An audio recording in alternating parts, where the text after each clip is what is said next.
Bora falar de futebol, bora falar como chegam os estrangeiros pro mata-mata da Copa Libertadores da América. Quem será que chega mais forte, hein?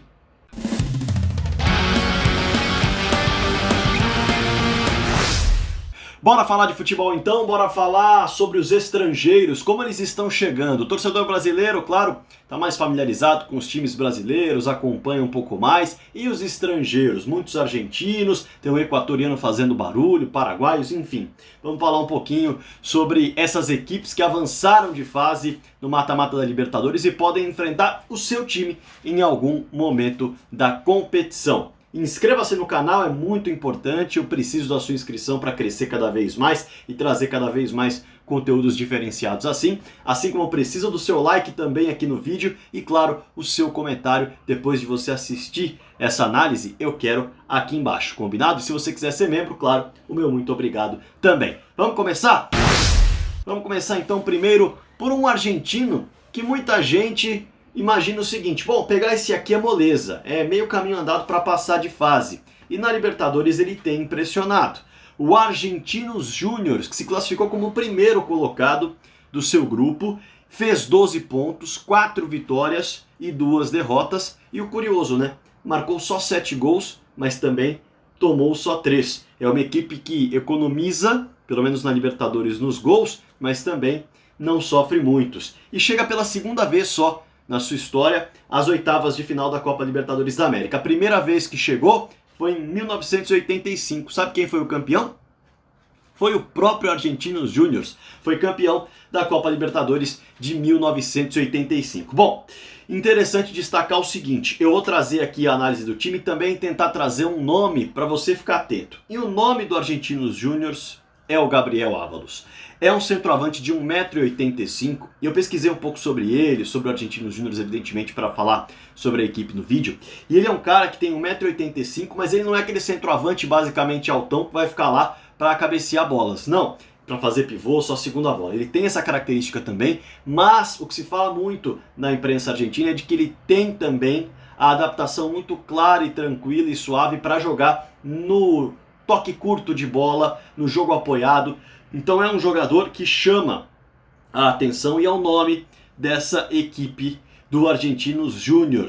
Equipe que costuma jogar com linha de 5, quando se defende no 5-4-1, quando está postado normalmente no campo, costuma chegar no 5-3-2 e aí, claro, deixa os 3 zagueiros mais atrás, solta os alas e vai para cima do adversário. O time do Diego Milito, que foi muito elogiado pelo início avassalador, elogios merecidos pelas 3 primeiras vitórias, mas depois a equipe também foi criticada pela oscilação, porque no segundo turno, digamos assim, dessa primeira fase, perdeu para a Universidade Católica e perdeu para o Nacional. Aí sim, as 2 derrotas apareceram, mas venceu mais uma vez o Atlético Nacional. Em março, também na pesquisa que eu fiz, eu pude ver, a equipe do Argentinos Júnior recebeu muitos elogios por uma vitória por 1-0 sobre o poderoso River Plate, mas isso aconteceu na Copa da Liga Argentina. O time foi bem irregular jogando dentro de casa, diferentemente do que aconteceu na Copa Libertadores da América. Ficou em 7º lugar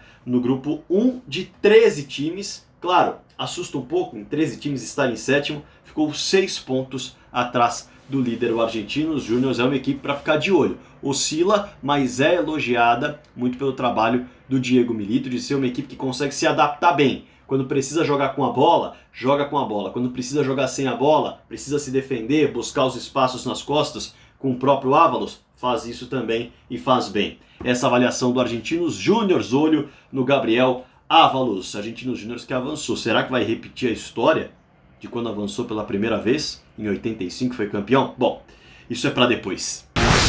Bora falar de mais um argentino agora, bora falar de Vélez Sarsfield, equipe que esteve no grupo do Flamengo e tem um trabalho de mais de um ano do Maurício Pellegrini. É um trabalho legal, é um trabalho interessante e muito elogiado no futebol argentino. É um técnico com experiência internacional, ele foi jogador por muito tempo jogando fora do país, ele jogou no Barcelona, uma passagem rápida, muito tempo no Valência, e detalhe, quando foi de fato se tornar um treinador, aí sim ele passou a trabalhar na Europa também, no Valência, primeiro, categoria de base, no Liverpool depois como auxiliar, e depois na Inter de Milão como auxiliar. Aliás, chegou a ser técnico por lá do Alavés, do Leganés e do Southampton. Então tem uma experiência legal e dentro desse mais de um ano de Maurício Pellegrini, técnico de 49 anos, a equipe do Vélez Sarsfield tem 62% de aproveitamento. Muito se fala na Argentina de que ele pegou o trabalho do Gabriel Heinz e deu uma sequência muito interessante. Conseguiu fazer com que a equipe tivesse a qualidade que tinha sob o comando do Gabriel Heinz e ainda melhorasse em alguns pontos. Bom, o técnico está em busca do seu primeiro título. O Abel Ferreira, português, conquistou seu primeiro título na Libertadores da América. Então, inegavelmente, é um treinador que está com um trabalho sólido, de longo prazo, entende bem o que o time dele oferece. E na Copa da Liga Argentina, na Liga Doméstica, foi muito bem. Um time que fez 31 dos 39 pontos possíveis em 13 jogos disputados na Copa da Liga Argentina. Aproveitamento fantástico. Caiu para o Racing nos pênaltis nas quartas de final, é verdade, frustrou muita gente, mas inegavelmente o Maurício Pellegrini, em termos de regularidade, foi muito bem. E aí, nessa Copa Libertadores da América, alcançou 10 pontos, se classificou na segunda colocação, diferentemente do que fez o Argentinos Júniors, 3 vitórias, 1 empate e 2 derrotas. Marcou 10 gols, mas tomou 8. Importante destacar, nome do time. Eu tentei observar um pouco se tem algum nome de fato para destacar e eu percebi que o que mais se destaca é o seguinte, é o quarteto. É um quarteto forte de frente. O Thiago Almada, muito elogiado no futebol brasileiro, um meia atacante que aparece muito bem. Ele aparece no jogo mais centralizado e tem os pontas, o Jansson e o Bouzat. Jansson e Bouzat também, jogadores que já estão no Vélez há algum tempo e correspondem, dificilmente saem do time titular. Junto com eles, para formar o quarteto, 2 centroavantes que revezam. O Lucero, que tem 4 gols em 17 partidas, e também o outro centroavante, o Tarragona, que tem 3 gols em 18 partidas. Juntando todos eles, o Vélez fez 21 dos 33 gols, juntando todos os gols desses jogadores. O Jansson, por exemplo, tem 6 gols em 18 jogos, o Almada 5 gols em 19 jogos, o Bouzat tem 3 gols em 18 jogos, juntando com o Lucero 4 gols em 17. E o próprio Tarragona com 3 gols em 18, 21 gols dos 33 gols que marcou na temporada o Vélez Sarsfield. Vélez que também ficou marcado por um jogo inusitado, totalmente fora da curva, uma derrota para o Boca Juniors por 7-1 na Copa da Liga Argentina, mas totalmente fora da curva até pelo que eu falei. Uma equipe que fez 31 dos 39 pontos disputados, acabou caindo para o Racing. É um time que chega com um trabalho de longo prazo, chega com o treinador entendendo muito bem as ferramentas que tem em mãos e chega com uma moral, pelo menos em termos de regularidade e resultados ao longo da temporada, mas um pouco enfraquecida por não ter avançado, evidentemente, a próxima fase da Copa da Liga Argentina logo no primeiro mata-mata. O que vai acontecer no primeiro mata-mata do Vélez Sarsfield? Difícil dizer, mas não é uma equipe besta, não. Mais um argentino agora, Defensa e Justiça. Vamos falar do Defensa e Justiça. O torcedor do Palmeiras é o que mais conhece o Defensa e Justiça no Brasil, até porque enfrentou 4 vezes a equipe argentina, impressionante, tanto pela Recopa Sul-Americana, Defensa campeão da Sul-Americana, Palmeiras campeão da Libertadores, quanto pela fase de grupos da Copa Libertadores da América. O Defensa, que passou na segunda colocação do grupo do Palmeiras, fez 9 pontos, 2 vitórias, 3 empates, 1 derrota, 11 gols marcados, 8 gols sofridos. É a primeira vez que o Defensa alcança essa fase da competição, uma equipe que ainda está em crescimento, é uma equipe que ainda está mostrando a sua cara internacionalmente, sob o comando do BKSS. E aí, a gente está falando de um treinador que encontrou uma irregularidade muito grande ao longo da temporada, mas o time é elogiado pela forma como se comporta. É um time que, por mais que não seja um gigante do futebol argentino, se impõe como tal, joga como tal, quer a posse de bola, quer organizar o jogo, quer ter o controle do jogo para si a todo momento. Mas nem sempre, pela qualidade técnica, consegue o resultado que um jogo com a bola costumeiramente te dá quando você tem muita qualidade no elenco. Em compensação, dá para dizer que é um time que tem alguns jogadores perigosos, apesar da falta de qualidade técnica em alguns setores. O Rotondi é um ponta muito perigoso, jogador de criação da equipe do Defensa e Justiça, tem uma liberdade muito grande no campo e pode sim fazer a diferença. Assim como outros 2 jogadores de frente, Walter Bou que se sente muito bem com a camisa do Defensa e Justiça, e mais do que o Walter Bou, é possível destacar o próprio Brian Romero. Esse sim se sente maravilhosamente bem com a camisa do Defensa e Justiça. Eu até tenho as anotações aqui. O próprio Walter Bou, na verdade o próprio Brian Romero, tem em 18 jogos na temporada de 2021 11 gols marcados, enquanto nos últimos 31 jogos, numa pegada mais completa da última temporada e dessa temporada, da passagem dele no Defensa, juntando esses jogos, são 31 jogos e 21 gols marcados. Tem uma média muito, muito boa. E embora tenha feito jogos interessantes, como eu disse, o Defensa muitas vezes não alcança o resultado que espera.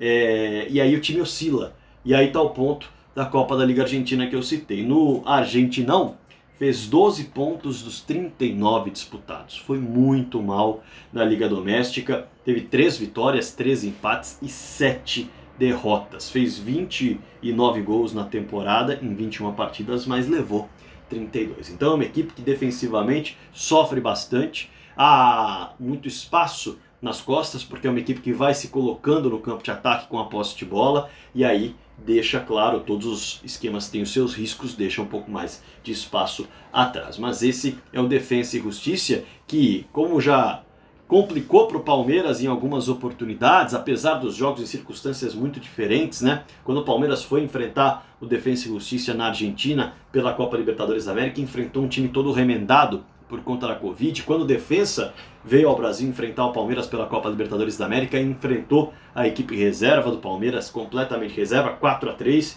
no último minuto conseguiu o gol da vitória.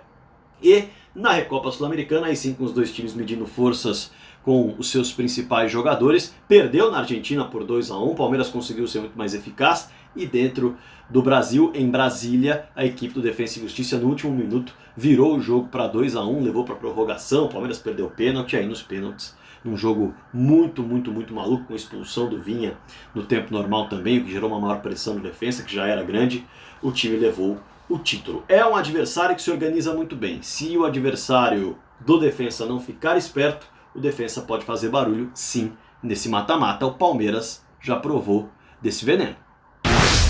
Bora para mais um argentino, vamos falar do River Plate. Olha só, o River Plate que se classificou na segunda colocação com 9 pontos, 2 vitórias, 3 empates e 1 derrota. Marcou 7 gols e sofreu 7 gols. E teve na sua trajetória, o River Plate é muito conhecido do torcedor brasileiro e o torcedor costuma acompanhar os jogos do River Plate.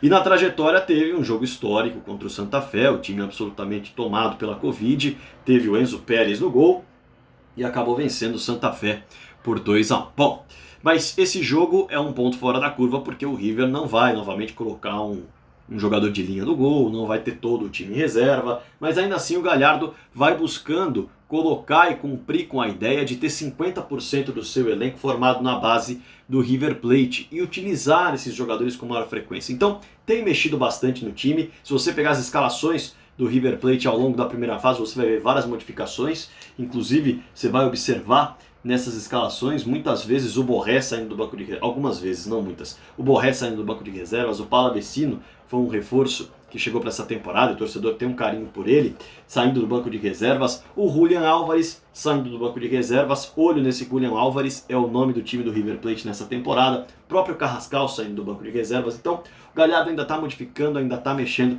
na equipe para entender o que vai fazer. Mas o nome do time, sem dúvidas, é o Julián Álvares. Tem 21 anos e ele tem 68 jogos com a camisa do River Plate. Veja só, 16 gols e 17 assistências.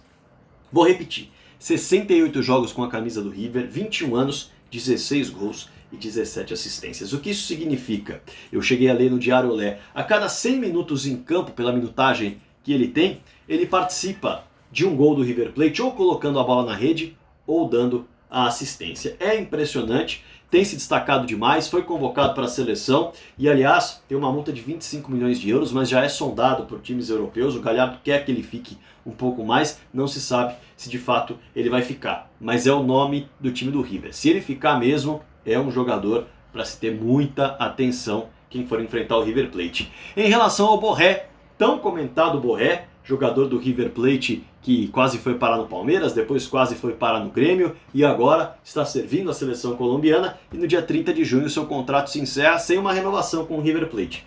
A expectativa, o que se fala na imprensa argentina, é de que o Borré vai renovar com o River Plate, vai ficar no River Plate. Por mais que nos últimos 11 jogos ele só tenha feito gols em 2 partidas, é o maior goleador do River Plate na era Gallardo. Tem 54 gols sob o comando do treinador e ídolo argentino. Então é um jogador que, se renovar contrato, dependendo do que fizer na Copa América, dependendo de como voltar fisicamente, sempre é um cara para se ficar de olho, e esse sim é muito mais provável que esteja no River Plate do que o Julián Álvares, que já sofre um assédio muito grande dos times da Europa. River que oscilou na Copa da Liga, ficou atrás do Colón e do Estudiantes no seu grupo, fez 21 dos 39 pontos que poderia fazer, um aproveitamento aí de pouco mais de 50% dos pontos, e na Libertadores, como eu disse, mexeu bastante no time o Gallardo, avançou no fim das contas porque o próprio Júnior Barranquilla não fez o serviço de eliminar o fraco Santa Fé.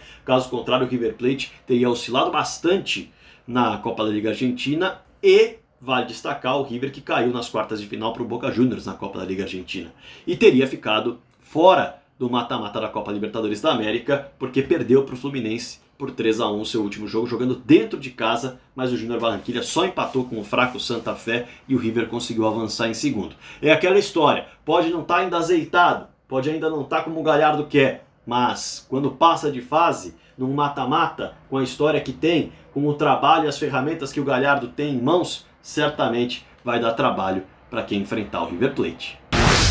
Deixa eu falar do Racing agora, bora falar do Racing que tem 9 gols marcados e 2 gols sofridos. Time que tem 4 vitórias e 2 empates, se classificou como o terceiro colocado geral. E aí é bem interessante, né? Porque muita gente observava o Racing dentro da liga local e também na Copa Libertadores da América com muito ceticismo pelo início de trabalho do Pizzi, que não foi legal. Mas no fim das contas o time conseguiu a classificação. Nos últimos 5 jogos, aliás, o time do Pizzi foi se recuperar mesmo.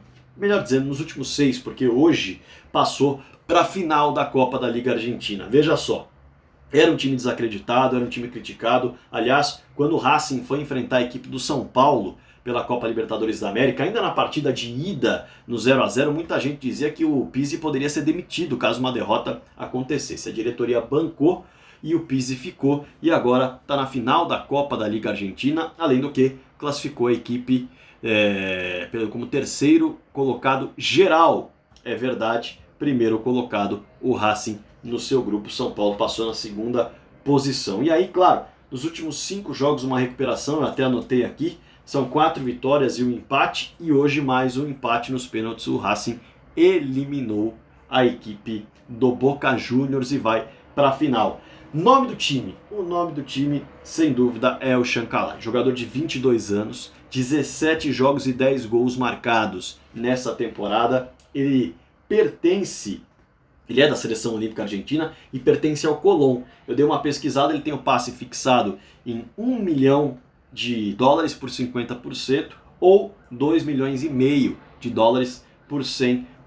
E ele cresceu junto com o Juan Antonio Pizzi, nessa sequência positiva do Juan Antonio Pizzi e do Racing, que foi absolutamente determinante para o time alcançar a final da Copa da Liga e também para o time ter a melhor campanha da Copa Libertadores da América dentro do seu grupo. O Chancalay, nos últimos 7 jogos que participou, ou melhor, nos últimos 6 jogos que participou, marcou 7 gols. Vou repetir, nos últimos 6 jogos que participou, marcou 7 gols. É um crescimento muito grande, o próprio Pizzi elogia demais o Chancalay e já se preocupa um pouquinho com o que pode ser um assédio na Europa, assédio de clubes europeus no meio da temporada.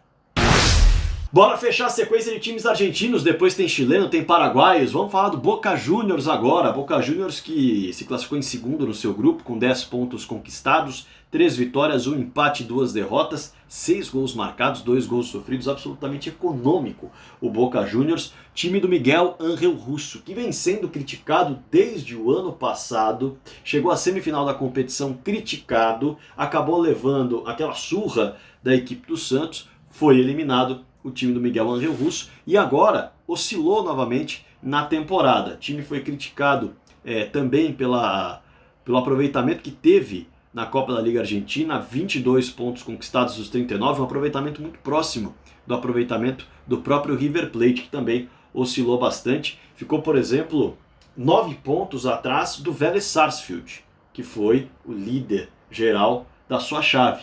E o Russo tem alterado esquemas também. O Russo tem mexido na equipe, deu uma entrevista recentemente, logo depois da vitória por 3-0 sobre o The Strongest, que classificou a equipe do Boca para a próxima fase, dizendo que aos poucos o time vai se achar, ele vai mexendo em como o Boca joga, ele está procurando um Boca que consiga jogar mais com a bola, que consiga ser mais protagonista quando está em campo, e não um time que seja tão vertical, buscando Vija, buscando Tevez. Ele quer um time que trabalhe um pouco mais a bola e está tentando fazer isso, mas não tem tido tanto sucesso. Bom destacar que tem uma casca, evidentemente, da última Libertadores, é um elenco cascudo, tem um técnico cascudo, e quando chega no mata-mata, costuma incomodar. Mas perdeu para um Santos muito bagunçado, e isso denota uma fragilidade também da equipe do Boca Juniors, assim como quando enfrentou o Barcelona de Guayaquil, e a gente vai falar do Barcelona de Guayaquil aqui já já, perdeu uma e empatou a outra. Não conseguiu vencer o Barcelona de Guayaquil. Então, é uma equipe que ainda sofre, é uma equipe que ainda não tem um grande nome nessa temporada para se destacar, e por isso acaba se apoiando muito na estrela e na história do Carlitos Tevez, assim como na recuperação do Villa. Essa a equipe do Boca Juniors, que na Copa da Liga Argentina, como eu já disse, foi eliminada pelo Racing, e por isso as críticas são grandes sobre o Miguel Ángel Russo. Essa Libertadores vai ter um peso grande no trabalho dele, mas o Boca, quando chega no mata-mata, não costuma brincar. Já que eu falei do Barcelona de Guayaquil, bora falar do Barcelona então. Falei em relação ao Boca Juniors, o Barcelona, que foi o quarto colocado geral, fez uma campanha muito interessante, muita gente esperava o Independiente del Valle incomodando o equatoriano, foi o Barcelona que incomodou, 10 gols marcados, 3 gols sofridos, 4 vitórias, 1 empate e só uma derrota. Um time que chegou para a chave diante de um finalista da competição do ano passado e um semifinalista da competição do ano passado, diante do Santos e diante do Boca Juniors. E conseguiu se impor, conseguiu passar em primeiro lugar, deixando para trás esses dois candidatíssimos a avançar para as oitavas de final, deixando o finalista de fora das oitavas de final da Copa Libertadores da América. E aí que tem o detalhe, né? Na liga local, o Barcelona de Guayaquil vai muito bem. Eu até trouxe as anotações aqui. Tem a melhor defesa, tem o melhor ataque e está atrás do Emelec por 2 pontos. Tem 8 vitórias, 13 empates e 1 derrota. É uma equipe fortíssima e é um time que joga com e sem a bola, algo que também muito se fala lá no Equador. Eu procurei ler e vive a sina de ser protagonista quando joga dentro do seu país, de ser o time que tem de propor e consegue ser protagonista rendendo bem, tendo performance, tendo resultado. E na Libertadores, quando precisou ser coadjuvante, mas com volume de jogo, também conseguiu fazer valer. Foi um time que, quando se deparou com Boca e Santos, largou a bola e finalizou e fez gols também. Quase sempre joga num 4-2-3-1, com o Garcés sendo o centroavante. E o nome desse time do Barcelona de Guayaquil é, sem dúvida, o Damián Dias, jogador de 35 anos, El Quitu, é assim que ele é chamado pela imprensa equatoriana, e ele foi citado pelo técnico Fabián Bustos como o melhor 10 da história do clube. E tem muita história o Damián Dias, e nessa temporada, em 17 partidas, ele marcou 7 gols, tem chamado a atenção pela experiência e também, claro, pela qualidade técnica e pelo fôlego dentro de campo, o Damián Dias. É um time perigoso, é um time bem organizado, num 4-2-3-1, e que, se deixarem chegar, se o time adversário resolver olhar com superioridade para a equipe do Barcelona, vai se complicar. E ele já provou isso na primeira fase, deixando o finalista Santos para trás, pegando o Boca Juniors e conseguindo bons resultados contra o Boca. Inegavelmente é um time que tem feito a diferença para chamar a atenção na Copa Libertadores da América. E muita gente pode falar, equatoriano, eu quero que venha, não tem muita tradição de chegada. É um time que mostrou na primeira fase que vai ser um enrosco danado de pegar pela frente. Bora falar dos paraguaios agora, hein? Depois tem o chileno para fechar a conta, mas antes vamos falar dos paraguaios, falar um pouquinho do Cerro Porteño, que fez 10 pontos, se classificou na segunda colocação do seu grupo, com 3 vitórias, 1 empate e 2 derrotas. E aí que tá, né? vive uma crise financeira muito grande o Cerro Porteño do Chiqui Arce. 4 meses de salários atrasados é a informação que pinta nos principais jornais esportivos do Paraguai. Se classificou vencendo o América de Cali por 1-0 na última rodada, e uma das perguntas que o Arce teve de responder foi: você vai pedir demissão, você vai se demitir, você vai renunciar ao seu cargo porque não dá mais para aguentar uma crise como essa? Ele disse que não. Então o clima, o ambiente extracampo é péssimo na equipe do Cerro Porteño, que não convenceu nessa temporada. Embora o Arce tenha feito um grande trabalho no último Apertura, foi campeão com um time muito forte, principalmente na bola aérea, e defensivamente muito sólido, dessa vez ficou só na 4ª colocação do campeonato Apertura Paraguaio de 2021, 10 pontos atrás do líder Libertad, que disputa a Copa Sul-Americana. Libertad, que tem o comando do Daniel Garneiro. E aí, passou uma reta final muito ruim no Paraguai também, utilizando o time reserva, o elenco não se mostrou forte, o Arce teve de responder perguntas sobre reforços e ele falou: olha, na situação econômica atual, a diretoria é que vai resolver esse assunto, mas é muito difícil pensar em reforço com a situação do clube, que tem 4 meses de salários atrasados. Ele não falou exatamente isso, mas ele deu a entender exatamente isso. E aí, é um time que, nesse momento, tem um jogador que pode ajudar a solucionar a crise, mas ajuda a solucionar a crise financeira e acaba deixando o Chiqui Arce com um prejuízo técnico muito grande. Estou falando do nome do time. O nome do time que é o Robert Morales, atacante de 22 anos que pode sair. Tem propostas da Europa, propostas da Major League Soccer. O empresário dele deu entrevistas recentemente no Paraguai, agora que os times entram em férias, e já disse que vai ser muito difícil a permanência do Robert Morales. Já que o Cerro Porteño precisa de dinheiro, ele deve ser uma fonte de receita. Em 19 jogos, marcou 8 gols, tem chamado muito a atenção o jovem de 22 anos. Sem ele, Bozelli passa a ter toda a responsabilidade. Mauro Bozelli, de colocar a bola nas redes. Não tem números ruins, em 21 jogos, 7 gols. A média é menor, é bem verdade, em relação ao Robert Morales, mas o Bozelli se sente muito à vontade, já deu entrevistas falando que está contente de estar no Cerro Porteño, algo muito diferente do que acontecia, por exemplo, no Corinthians. Ele tem tido uma minutagem bem grande nessa equipe experiente do Cerro, que avança de fase e agora vai, de fato, mostrar a sua força mental, principalmente, se a diretoria do Cerro não resolver essas pendências financeiras. Vamos ver até onde o Cerro Porteño consegue chegar. O Santos, na última temporada, com muitos problemas financeiros, alcançou a final, mas tinha uma qualidade gigantesca no elenco. Não vejo semelhança com o Cerro Porteño. É um adversário que pode ser um pouco mais tranquilo para quem enfrentar. Se algum brasileiro pegar, é um adversário que pode ser um pouco mais tranquilo em relação a outros desse pote. Bora falar de Olímpia, hein? O Olímpia que fez 9 pontos, 3 vitórias e 3 derrotas. Basicamente uma regularidade, entre aspas, marcou 13 gols e tomou 14, então é um time que faz gols na mesma medida que toma e conseguiu passar de fase numa classificação histórica. No último ano ficou de fora da fase de mata-mata, deixando o Delfim passar, um time muito frágil, e o Olímpia, que recentemente foi tetracampeão paraguaio, chamou muita atenção, sob o comando do Daniel Garneiro, não conseguiu, ficou para trás na última temporada e agora chega ao mata-mata com uma classificação histórica. Precisava vencer o Táchira por 4 gols de diferença na última rodada, enfiou 6-2, mesmo sob críticas, mesmo sendo questionado, o time do Olímpia avançou de fase. Muita gente enxerga no Olímpia uma irregularidade muito grande. A diretoria não vê assim. Recentemente, uma entrevista de um dos diretores de futebol do Olímpia disse que o importante é estar sempre lá em cima. O Olímpia, que foi vice-campeão paraguaio, ficou atrás do Libertad 5 pontos, é bem verdade, mas foi quem mais se aproximou dos números do Libertad na competição, porque no fim das contas, para se ter uma ideia, o Olímpia ficou 5 pontos à frente do Cerro Porteño. O Olímpia foi vice-campeão, o Nacional foi o 3º colocado, o Cerro Porteño foi o 4º, 5 pontos à frente. A diferença de pontos não foi tão grande, é bem verdade, mas a diferença de ataque, por exemplo, foi imensa, já que fez 10 gols a mais do que o Cerro Porteño e em termos de sofrer gols, só sofreu 1 a mais. Foi o time que mais se aproximou em termos de ataque e de defesa do Libertad na competição, o vice-campeão Olímpia. Mas a irregularidade chama atenção.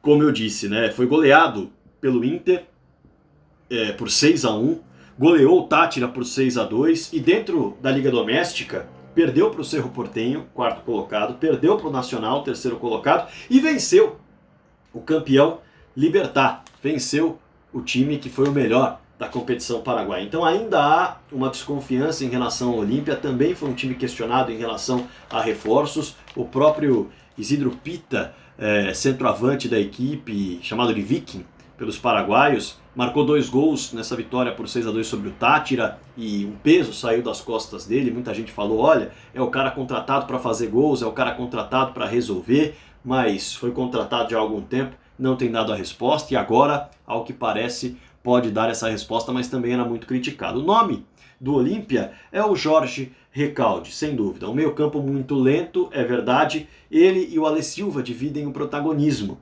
Eles têm 19 jogos e 7 gols marcados. São eles que costumam salvar, aparecer para resolver. Mas o Olímpia, pela irregularidade, pela lentidão na criação, dificuldade no meio-campo, não é um time que deve colocar muitas dificuldades para quem enfrentá-lo na próxima fase do mata-mata. Mas é bom lembrar, tem muita tradição o Olímpia e isso costuma pesar também na Copa Libertadores da América.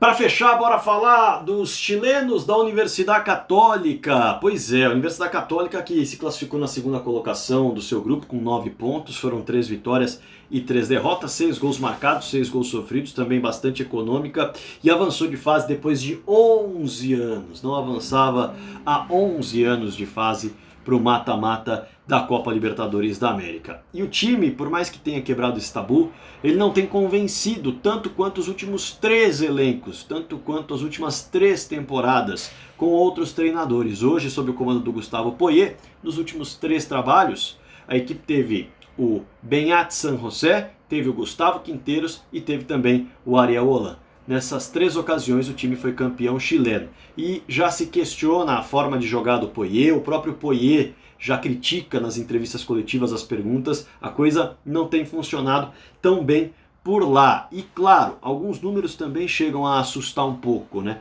O Poyet, ele em 15 jogos teve 6 derrotas, e aí muita gente pode falar, é pouco. Em relação aos outros treinadores, não é pouco. E a imprensa acaba pegando um pouco no pé do matar ou morrer, que é a estratégia do Poyet, pelo menos classificada assim por um jornal paraguaio que eu dei uma pesquisada. Chileno que eu dei uma pesquisada. E veja só, o Holan em 47 jogos comandando a Universidade Católica perdeu 10. O Quinteiros, Gustavo Quinteiros, argentino-boliviano, em 39 jogos perdeu 9. O Beñat San José em 32 jogos perdeu 4. Essa estatística já foi. O Poyet em 15 jogos já perdeu 6. E aí muita gente fala, essa estratégia do matar ou morrer não é tão bacana. O time dele não empata. Ele tem 9 vitórias e 6 derrotas e ponto final. 22 gols marcados, 17 gols sofridos em 16 partidas desde março. E por isso há uma preocupação. É uma equipe que se entrega muito, é uma equipe que não tem muita cautela e por isso acaba tendo mais resultados negativos do que se imagina. O nome do time não poderia ser diferente. O Zampedri, um centroavante de muita qualidade. Nessa temporada já tem 8 gols em 13 partidas e em 2020, sob o comando do Ariel Holan, foi um espetáculo. 44 jogos, 27 gols marcados, centroavante de primeira categoria, pelo menos na temporada do Holan. Eu fiz um vídeo aqui no canal do YouTube falando sobre o Holan quando chegou no Santos, e o Zampedri realmente matador, um cara impressionante que está nesse momento na Universidade Católica. Quase o Ariel Holan levou para o León, mas o Gigliotti renovou com o León e aí o León desistiu do Zampedri. É um centroavante que está por lá, mas evidentemente nessa pausa, nesse intervalo que tem por aí até a Copa Libertadores da América, pode ser um desfalque. E se alguém for pegar a Universidade Católica pelo caminho, é bom torcer para o Zampedri ser vendido. É uma pedrinha no sapato, a menos com certeza. Bom, raio-x encerrado dos estrangeiros, como eles chegam, né? Tentei resumir bastante para não ficar algo muito cansativo também, trazer o principal nome, qual a situação da equipe, como foi nesse primeiro semestre, se o técnico é questionado, se o trabalho é questionado, se impressionou, se não impressionou, e espero que você tenha curtido. Eu quero o seu like, que é fundamental, deixa aí nos comentários qual é a maior encrenca que os estrangeiros podem arrumar para o Brasil? Qual é o time mais complicado na sua opinião? Qual é o time mais fácil? Deixa aqui embaixo a sua opinião, é claro que eu quero o seu comentário. Inscreva-se no canal, como eu disse, é muito importante. Deixe o seu like, que é fundamental. Eu trabalho isso aqui, deixa um likezinho, vai. Ó, vou te falar, o que tem de folha aqui, deixa um likezinho aí, deixa uma inscrição que eu vou ficar muito contente. Deixa o comentário aqui embaixo.